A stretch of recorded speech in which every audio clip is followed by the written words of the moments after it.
Vous témoignez que le Seigneur Jésus est revenu, qu'il est apparu et qu'il a œuvré en Chine. Mais nous pensons que le Seigneur reviendra dans les derniers jours pour nous emmener au royaume des cieux. Ou du moins, qu'il doit nous élever vers les nuées pour qu'on le rencontre dans les airs. Nous devons compter sur la parole de Dieu, pas sur celle de l'homme, de façon à assister au retour du Seigneur. La seconde venue du Seigneur est pour recevoir les saints au royaume des cieux. Quel genre de lieu le Seigneur nous a-t-il préparé ?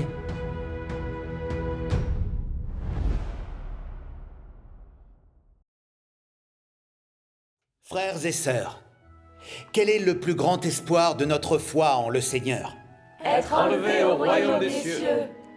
En effet, rencontrer le Seigneur, être enlevé au royaume des cieux, recevoir la promesse et la bénédiction de Dieu. Oui, C'est bien ça. Oui. Aujourd'hui, nos souhaits ont enfin été exaucés.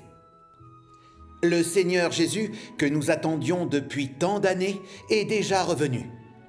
Il est revenu en tant que Dieu Tout-Puissant incarné. Amen. Il est apparu et il a parlé en Chine pour accomplir l'œuvre du jugement de Dieu dans les derniers jours, en commençant par la maison de Dieu, pour purifier et transformer entièrement l'homme, et ensuite le conduire dans le royaume du Christ. Amen. Amen. Puisque nous croyons en Dieu, nous devons mettre nos pas dans les siens et accueillir l'apparition et l'œuvre du Christ, entendre la voix de Dieu et participer au banquet de noces de l'agneau. C'est ainsi qu'on est enlevé dans le royaume des cieux. Amen. Si nous pouvons recevoir le jugement et la purification de Dieu Tout-Puissant, ce sera alors l'accomplissement de la prophétie. Ils suivent l'agneau partout où il va. Cela signifie que nous avons pris le chemin du royaume des cieux. Gloire à Dieu. Alors, notre souhait d'assister au retour du Seigneur et d'être enlevé au royaume des cieux sera vraiment exaucé. Amen. Amen. Rendons gloire à Dieu. Frères et sœurs, concernant l'œuvre du jugement de Dieu Tout-Puissant dans les derniers jours, si vous avez des questions, surtout n'hésitez pas à nous les poser. Cherchons et communiquons ensemble la vérité pour chercher une résolution. D'accord ? Oui. Frère Chin et frère Su vont maintenant échanger avec nous. Ils viennent de Chine. Levez-vous et présentez-vous à notre auditoire.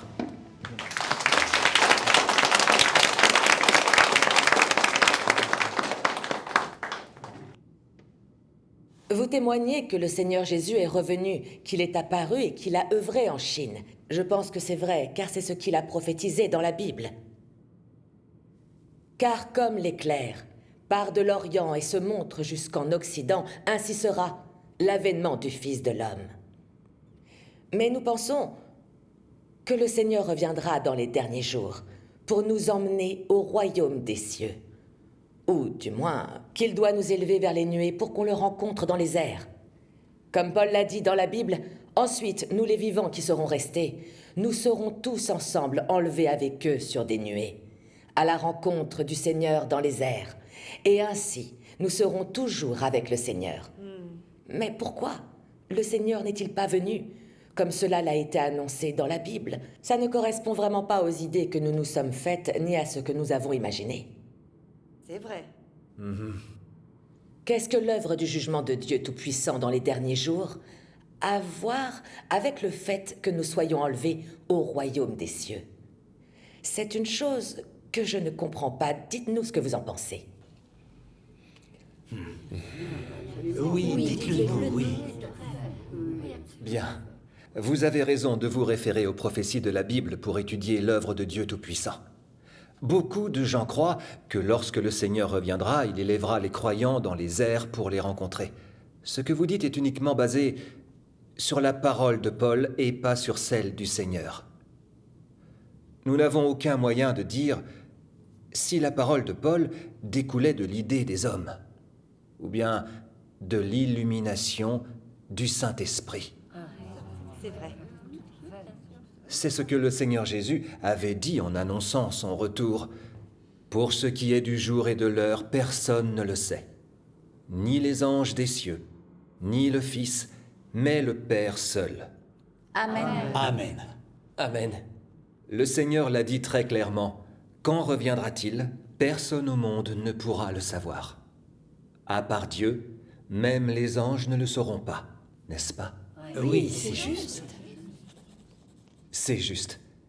D'après votre idée, ceux qui croient au Seigneur seront élevés dans les airs et pourront le rencontrer dans les nuages. Est-ce que c'est fondé sur des paroles de Dieu? Non. Non. Pas du tout. Pas du tout.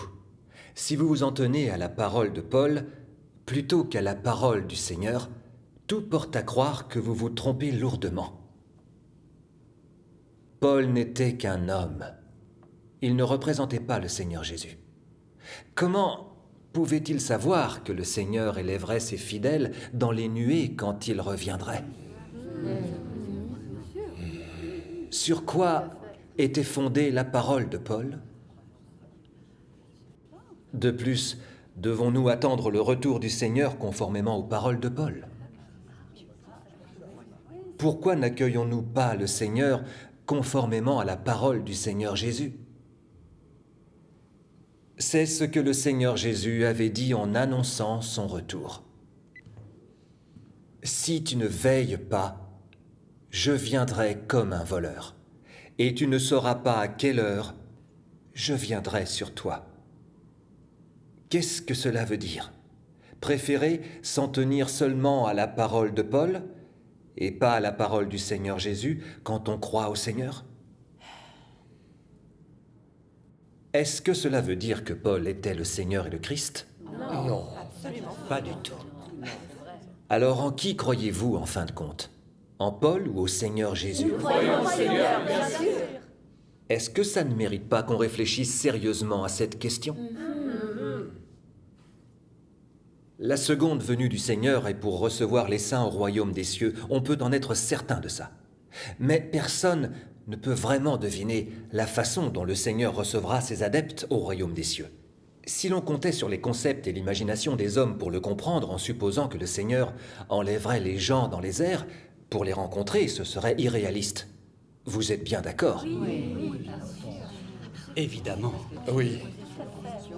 Maintenant, nous avons tous vu que Dieu Tout-Puissant des derniers jours apparaît en Chine et exprime toutes sortes de vérités pour la purification et le salut des hommes.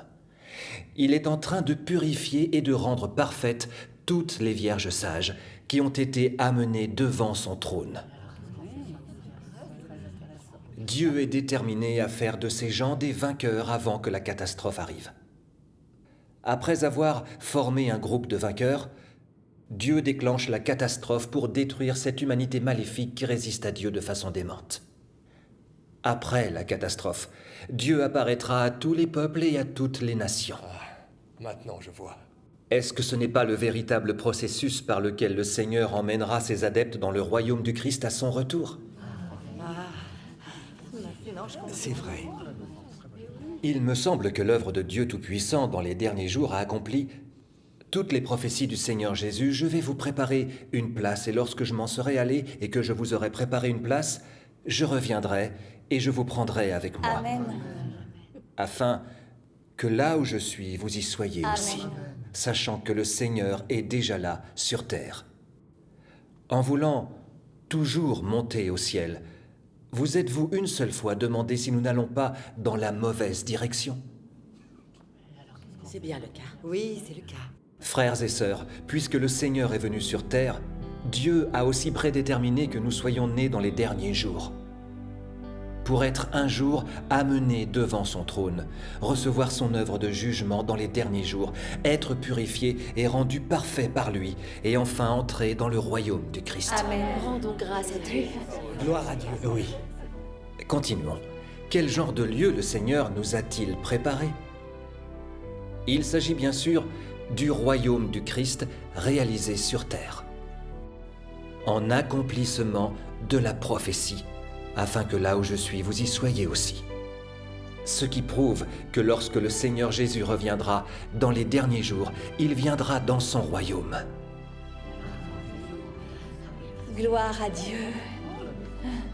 Frères et sœurs, l'œuvre de jugement de Dieu qui commence par la maison de Dieu consiste à former parmi les vierges sages un groupe de vainqueurs qui seront les premiers à recevoir l'œuvre de Dieu.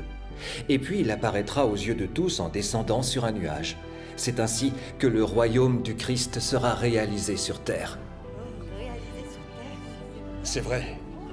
Maintenant, dites-moi, y a-t-il un rapport entre recevoir l'œuvre du jugement de Dieu Tout-Puissant dans les derniers jours et être enlevé et conduit au royaume des cieux quand le Seigneur Jésus reviendra? Oui. En effet, l'œuvre de Dieu dans les derniers jours accomplit toutes les prophéties du Seigneur Jésus. Ce n'est que par l'expérience de l'œuvre du jugement de Dieu dans les derniers jours que nous pouvons voir l'accomplissement des prophéties qui sont dans la Bible. Frères et sœurs, comptez sur les idées et l'imagination de l'homme pour spéculer sur les prophéties ridicules et absurdes. C'est exact. C'est pourquoi nous devons compter sur la parole de Dieu, pas sur celle de l'homme, de façon à assister au retour du Seigneur. Si nous comptons sur la parole de l'homme, nous laisserons passer la chance d'être enlevés à la venue du Seigneur et nous ne pourrons pas le rencontrer. Et là, nous ne pourrons nous en prendre qu'à nous-mêmes.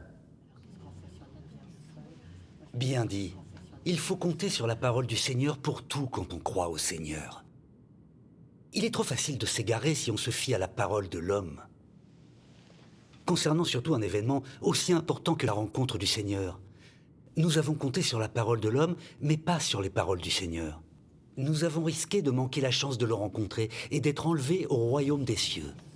C'est tellement vrai. Par la grâce de Dieu, nous entendons aujourd'hui la voix de Dieu. Et nous avons la chance de recevoir l'œuvre du jugement de Dieu Tout-Puissant dans les derniers jours, pour être purifiés et rendus parfaits par sa parole. Amen. Et c'est notre bonne fortune, en effet. Amen.